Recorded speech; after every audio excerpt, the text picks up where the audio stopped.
తెలుగు రాష్ట్రాల్లోని రైతన్నలకు శుభవార్త. మరో 3-4 రోజుల్లో రుతుపవనాలు ఏపీలో ప్రవేశించనున్నాయి. దీంతో ఈ ఏడాది సాధారణం కన్నా ఎక్కువ వర్షపాతం నమోదవచ్చని అధికారులు అంచనా వేస్తున్నారు. ఇక రుతుపవనాలు చురుగ్గా ఉండటంతో అనుకున్న దానికన్నా ఒకరోజు ముందుగానే ప్రవేశించనున్నాయి.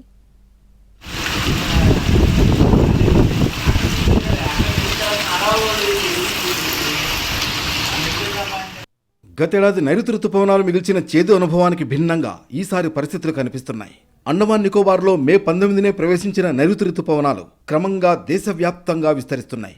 ముందుగా ఊహించినట్లుగానే మే 31 నాటికి కేరళ తీరాన్ని తాకనున్నాయి. అక్కడి నుంచి దక్షిణ భారతదేశం మీదుగా ఉత్తరం వైపుకు ప్రయాణిస్తాయి.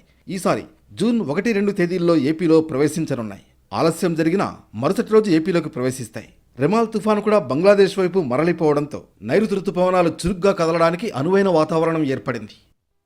ఈ ఏడాది దేశవ్యాప్తంగా సాధారణ రుతుపవనాలు ముందే వస్తున్నాయి.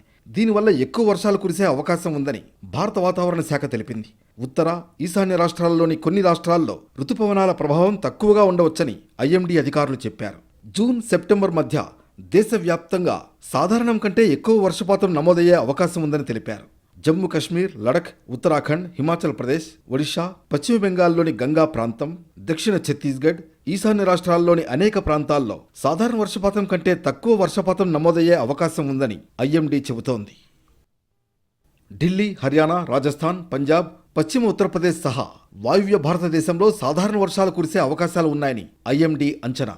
ఇక వర్షాధార వ్యవసాయ రంగంలో కూడా సాధారణం కంటే ఎక్కువ వర్షాలు కురిసే అవకాశం ఉందన్నారు. ఇందులో రాజస్థాన్, గుజరాత్, మధ్యప్రదేశ్, మహారాష్ట్ర, బీహార్, జార్ఖండ్, ఒడిషా రాష్ట్రాలున్నాయి.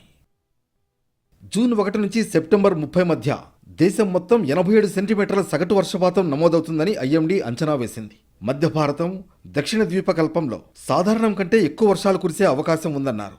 నైరుతి రుతుపవనాలు దక్షిణ, తూర్పు మధ్య బంగాళాఖాతంలోని చాలా ప్రాంతాలకు విస్తరించాయని అధికారులు తెలిపారు. రాబోయే 5 రోజుల్లో రుతుపవనాలు దక్షిణ అరేబియా సముద్రంలోని మరికొన్ని ప్రాంతాలు, కేరళ, తమిళనాడు, పుదుచ్చేరిలోని కొన్ని ప్రాంతాల్లో, ఈశాన్య రాష్ట్రాల్లోకి ప్రవేశించడానికి అనుకూలమైన పరిస్థితులు ఏర్పడతాయి. కేరళలో ఇప్పటికే కురుస్తున్న వర్షాలు మరో 5 రోజుల పాటు కొనసాగనున్నాయి.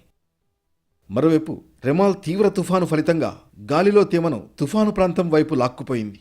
దీంతో ఏపీలో పొడి వాతావరణం నెలకొంది. దీనికి తోడు రోహిణి కార్తె కూడా 2 రోజుల క్రితమే మొదలైంది. వీటి వల్ల రానున్న 3 రోజులు సాధారణం కంటే అధికంగా 48 డిగ్రీలుగా ఉష్ణోగ్రతలు నమోదు కానున్నాయి. గరిష్టంగా కొన్ని చోట్ల 49 డిగ్రీల వరకు రికార్డయ్యే అవకాశాలున్నాయి. ఆంధ్రప్రదేశ్లో పలుచోట్ల మళ్లీ వడగాడ్పులు, తీవ్ర వడగాడ్పులు వీయనున్నాయి.